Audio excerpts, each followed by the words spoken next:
და თავდაცვის მინისტრი ირაკლი ალასანია პირდაპირ ეთერში გასცემს მოამბის შეკითხვებს პასუხებს, რომელსაც ჩემი კოლეგა რატი მუჯირი გაუძღვება, რატი გისმენთ. საღამომშვიდობის ბატონო ირაკლი, მადლობა რომ დათანხმდით მოამბის მაყურებლისთვის საინტერესო კითხვებზე პასუხის გასაცემად. მოგესალმებით. ბატონო ირაკლი, პირველ ეტაპზე თავდაცვის სამინისტროსთვის რეფორმების რა არის ყველაზე მეტად პრიორიტეტული რეფორმებში? პირველ რიგში მინდა შეგახსენოთ, რომ როგორც კი შეიცვალა ხელისუფლება საქართველოში პრემიერ-მინისტრმა განაცხადა, რომ პირველი ამოცანა ყველასთვის იქნებოდა, რომ დეპოლიტიზაცია მოხდეს ყველა სამინისტროსი და სახელმწიფო უწყების, იცით რომ ძალიან პოლიტიზირებული იყო თითქმის ყველა სტრუქტურა, აქედან გამომდინარე პირველი ნაბიჯები უკვე გადავდგით იმისთვის, რომ რეალური სამოქალაქო კონტროლი ამოქმედდეს სამხედრო ძალებზე, საპარლამენტო ზედამხედველობის სწორი ფორმები შემუშავდეს და აქედან გამომდინარე ჩვენ გვაქვს თითქმის გამუდმებით ურთიერთობა არასამთავრობო საზოგადოებასთან, რომლებიც დაინტერესებული არიან, როგორ წარიმართება რეფორმები ჩვენს უწყებაში. გარდა ამისა, თვისობრივად სულით დამოკიდებულებას თავდაცვის სამინისტროს ხელმძღვანელების და ზოგადად მთლიანად უწყების თუ როგორ მოიხმარს თავდაცვის უწყება იმ ფინანსებს, რაც გამოყოფილი აქვს ბიუჯეტიდან, ხალხის ფულს და სწორედ ამიტომ პირველი რაც გავაკეთეთ იყო საფინანსო კონტროლის დამყარება ჩვენს უწყებაში. ჰარმონიულად მუშაობს გაერთიანებული შტაბი და თავდაცვის სამინისტროს სამოქალაქო ხელმძღვანელობა სწორედ ამისთვის. რეფორმები პირველ რიგში მოიცავს ასევე სწორი სისტემის შემუშავებას, კარიერული წინსვლის სამხედროებისთვის, მათი უზრუნველყოფის სისტემის შემუშავებას, იმიტომ რომ ჩვენ თუ გვინდა რომ ერში და ჯარში ბრძოლის ნება იყოს, ჩვენ უნდა გქონდეს ზუსტად ახსნილი და სისტემა შემუშავებული, როგორ დაიცავს საკუთარ ჯარს, საკუთარ ჯარის ოჯახებს სახელმწიფო. ეს აქამდე არ იყო პრიორიტეტი ხელისუფლების და დღეს უკვე ეს გახდა და 2013 წელი მე ვთქვი, რომ იქნება ვეტერანებზე ზრუნვის წელი, იქნება დაღუპულთა ოჯახებზე ზრუნვის წელი და ამ კუთხით სოციალურ ნაბიჯებს პაკეტს სწორედ ვამზადებ და იანვრის შუა რიცხვებისთვის უკვე პრაქტიკულად ხედვა 4 წლიანი მზად იქნება, რომელსაც გავაცნობთ საზოგადოებას. ეს მუშავდება ასევე ჩვენს თავდაცვის და უშრობის საპარლამენტო კომიტეტთან ერთად, ასევე ჩართულია სხვა უწყებები, დაინტერესებული უწყებები ამაში. მთავარი ამოცანა არის ის, რომ ჩვენი ღირებულება რეალურად გახდეს ჯარისკაცი, ოფიცერი და მისთვის შევქმნათ ყველა პირობა, რომ საკუთარი ყველაზე მთავარი ამოცანა დაიცვას საკუთარი ქვეყანა, მათ შეძლონ უზრუნველყოფილად. რაც შეეხება სტრუქტურულ რეფორმებს, ამის შესახებ ჩვენ გვექნება შესაძლებლობა დაახლოებით 2 კვირაში საზოგადოებას გავაცნოთ.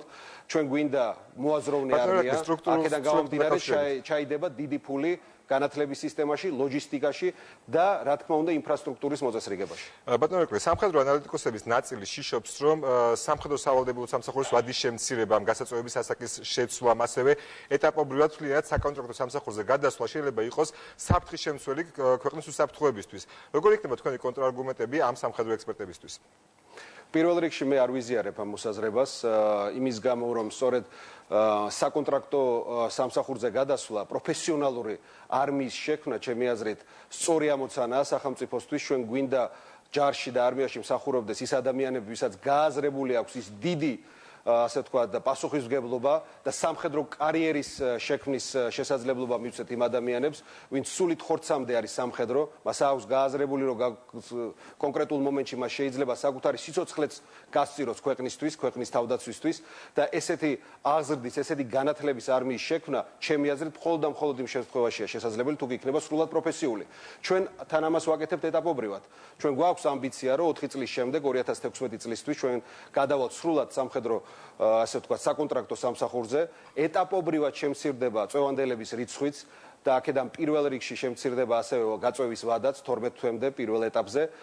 ჩვენ გვაქვს ასევე უკვე წარმოდგენილი 13 წელს როგორ დავიწყებთ რეფორმირება სტრუქტურულს ჩვენს სამხედრო შეიარაღებული ძალების, გაერთიანებული შტაბი ამაზე ჩემი დავალებით მუშაობს და ჩვენ გვექნება შესაძლებლობა ეს საზოგადოებას გავაცნოთ უახლოეს პერიოდში. მე ვთვლი, რომ არავინ ძალით არ უნდა წავიყვანოთ ჯარში.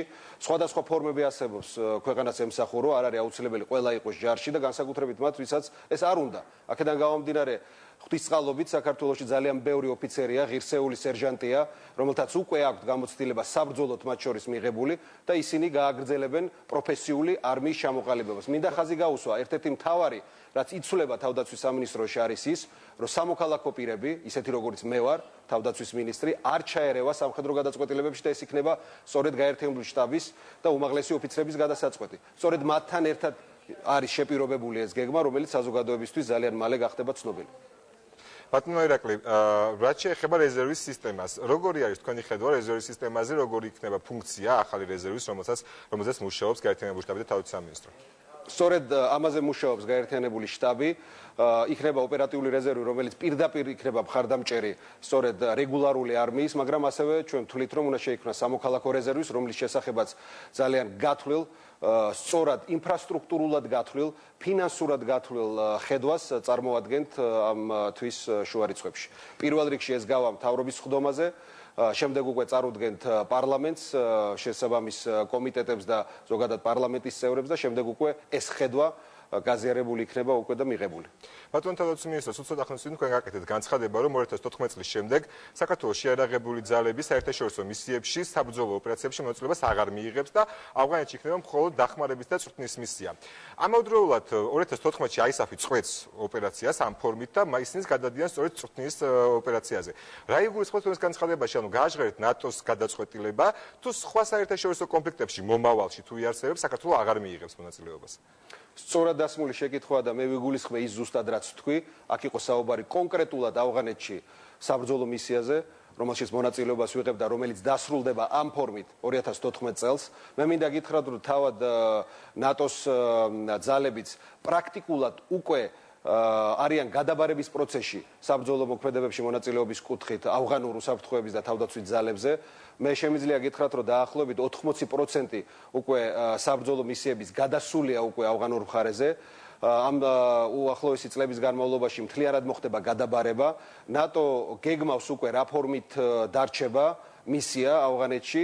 ჩვენ ვართ როგორც ნატოს პარტნიორი, ერთ-ერთი ყველაზე სოლიდური პარტნიორი ქვეყანა ამ დაგეგმარების პროცესის ნაწილი და აქედან გამომდინარე მე გავაკეთე განცხადება, რომ როდესაც დასრულდება მისია ავღანეთში, ჩვენ არ გვექნება საბრძოლო ამოცანები, ჩვენ გვექნება გამოცდილების გაზიარების, ტრეინინგის, მათ შორის ჩვენიც თავდაცვის საგანმანათლებლო სისტემის შესაძლებლობებს ვთავაზობთ ავღანურ მხარეს. მე მქონდა შეხვედრა პრეზიდენტ კარზაისთან, მქონდა თავდაცვის მინისტრთან ავღანეთის შეხვედრა რამდენიმე თვის წინ და სწორედ ამ საკითხებზე ჩვენ შევთანხმდით, რომ ამ კუთხით საქართველოს აქვს შესათავაზებელი.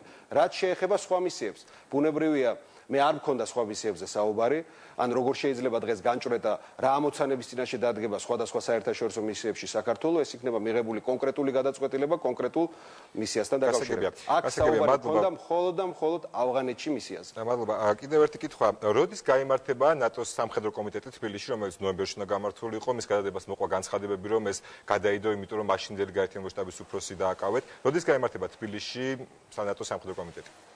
ჩვენ მივიღეთ პირადად მივიღე დასტური სამხედრო კომიტეტის თავმჯდომარისგან, როდესაც ბრუსელში ვიმყოფებოდი, რომ დაიწყო დაგეგმარება ახალი ვიზიტისთვის და ეს ვიზიტი შესაძლებელია შედგეს თებერვლის თვეში, თუმცა მე მინდა გითხრათ, რომ უფრო წინ წავიდა ნატო, ასე ვთქვათ, იმ კუთხით, რომ შეიძლება უფრო ფართო, უფრო პოლიტიკური დატვირთვის მისია ჩამოვიდეს საქართველოში, როგორც არის ჩრდილოატლანტიკური საბჭო და აქ გაიმართოს. აქედან გამომდინარე ამ დეტალებზე დღეს ამ დღეებში სწორედ ჩვენი წარმომადგენელი ნატოში, ასევე ჩვენი ელჩი ნატოში კონსულტაციებს ატარებს და უახლოეს პერიოდში გაირკვევა. ამ თარიღი ცნობილი არ არის ჯერ.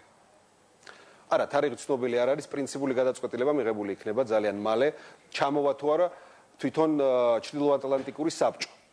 უკვე გაზრდაზეა ფუნქციურად და პოლიტიკურად ამ მისიის საუბარი. გასაგებია, ამ შემთხვევაში როგორც ბატონ ვიცე-პრემიერს მინდა კითხოთ, პოლიტიკური რეალობიდან გამომდინარე, ახლოვდება საპრეზიდენტო არჩევნები, პრემიერ ივანიშვილმა რამდენჯერმე დაასახელა კანდიდატად ვახტანგ ხმალაძე, თქვენ კვირის პარტიასთან ინტერვიუში არ გამორიცხოთ თქვენი კანდიდატიც. როგორი არის საერთო პოზიცია კოალიციის?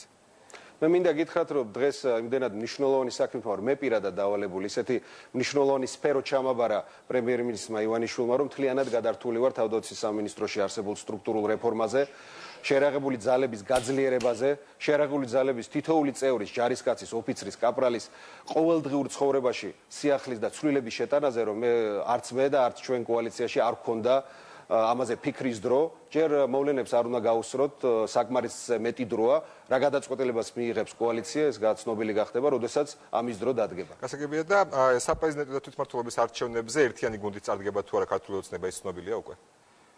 რა თქმა უნდა, ჩვენ ერთობლივად ავიღეთ პასუხისმგებლობა, როდესაც ოქტომბრის არჩევნებში გავიმარჯვეთ იმ პროგრამებზე და იმ ხედვაზე, რითიც გაიმარჯვა პრემიერ-მინისტრმა ივანიშვილმა და ჩვენმა კოალიციამ, აქედან გამომდინარე ერთობლივად შევასრულებთ ამ პასუხისმგებლობით გაკეთებულ განცხადებებს.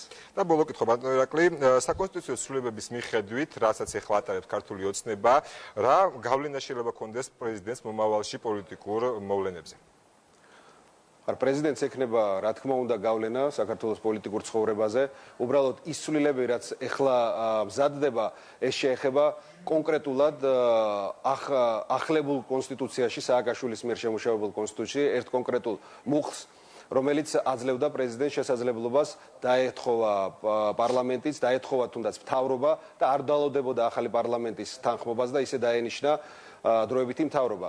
ეს თავისთავად შეიცავდა პოლიტიკური კრიზისის საფრთხეს, ამიტომ აბსოლუტურად სწორი გადაწყვეტილება მიიღო ჩვენმა კოალიციამ, რომ პარლამენტში დავიწყეს მსჯელობა იმ ცვლილებაზე, რომ ხალხის მიერ ლეგიტიმაცია მიცემულ, ამხელა ლეგიტიმაცია მიცემულ პარლამენტს და მთავრობას საფრთხე არ გაუჩინოს დესტრუქციით ამ მუხლით პრეზიდენტმა. ასე რომ ეს როდესაც გასწორდება, მე დარწმუნებული ვარ, რომ თეორიულადაც კი პოლიტიკური კრიზისის შანსი უახლოეს წლებში აღარ იქნება. დიდი მადლობა ბატონო ირაკლი, იმედია მომავალშიც იქნებით მომავლის მაყურებლის სტუმარი. აუცილებლად დიდი მადლობა მოწვევის და კიდევ ერთხელ გილოცავთ თქვენს და ყველას ახალ წელს. მადლობთ. მარიამ. ეს იყო რატი მუჯირი, რომლის შეკითხვებსაც თავდაცვის მინისტრი ირაკლი ალასანია პასუხობდა.